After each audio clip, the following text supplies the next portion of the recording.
नमस्कार मंडळी, मी वंदना आणि आपल्या चॅनलमध्ये तुमचं स्वागत आहे। आजचा जो आपला व्हिडिओ आहे तो तुमच्यासाठी खूप महत्त्वाचा होणार आहे। बरेच व्हिडिओ माझ्या चॅनलवर आहेत जे ऑर्गनाइज जे आपण फ्रीज ठेवतो, भाज्या कशा ठेवायच्याचे व्हिडिओज आपल्या चॅनलवर भरपूर आहेत। पण आज मी तुम्हाला सांगणार आहे की आठवड्याचं जे भाजीचं आपण आणत असतो तर ते आपल्या फ्रीजमध्ये कसं ठेवायचं। तर व्हिडिओ शेवटपर्यंत बघा आणि चॅनलला नवीन असाल तर सबस्क्राईब करायला विसरू नका। तर मी काय करत असते, पहिले आठवड्याभराचं जे भाजीपाला घेऊन येत असते ते भाजीपाला स्वच्छ धुवून पुसून आणि मग ते अशा छान भांड्यांमध्ये ठेवत असते। तर त्याने काय होतं की आपलं जे भाजीपाला असतं ते खूप छान पद्धतीने राहतं। आणि दुसरी गोष्ट म्हणजे जेव्हा घाई असते स्वयंपाक करताना तर ती गोष्ट आपल्याला छान पद्धतीने लवकर मिळत असते। तर आज मला फ्रीज माझा कसा आहे हे मला तुम्हाला दाखवायचं आहे। घरी भरपूर आजारपणं सुरू होते आणि त्यामध्ये घराकडे दुर्लक्ष झालं माझं।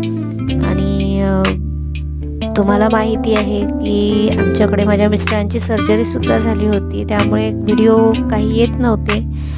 पण आता व्हिडिओ रेग्युलर येणार।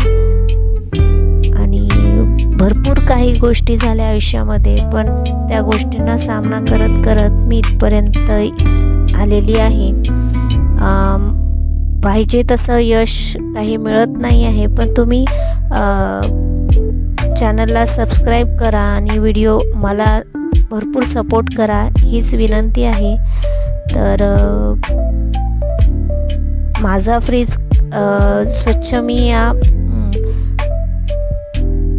स्वच्छ करत असते, तर तो कापड किंवा एखाद्या टिश्यू पेपरनी स्वच्छ करत असते आणि मग या पद्धतीने व्यवस्थित फ्रीज ऑर्गनाइज करते। तर अशा छान छान व्हिडिओज बघण्यासाठी माझ्या चॅनलला नक्की सबस्क्राईब करा आणि व्हिडिओ आवडला असेल तर लाईकसुद्धा करा। तर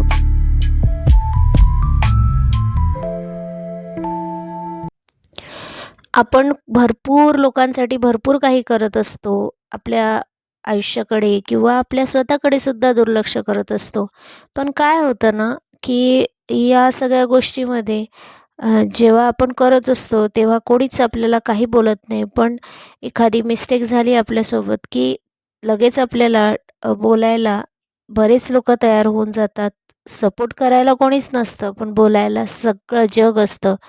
तर बऱ्याचदा आम्हीही या प्रसंगातून गेलेली आहे। कधीकधी खूप जास्त त्रास होतो या गोष्टीचा। म्हणताना आपण म्हणतो की आपण त्या गोष्टी दुर्लक्ष करायचं, पण रिॲलिटीमध्ये नाही त्या गोष्टी आपण दुर्लक्षित करू शकत, कारण जे लोक आपल्याला बोलतात ते कोणी दुसरे नसून आपलेच असतात। तर तरीही आपण आयुष्य पुढे जर जायचं असेल आपल्याला आयुष्यामध्ये तर बऱ्याच गोष्टींना सामोरे जावंच लागेल। तर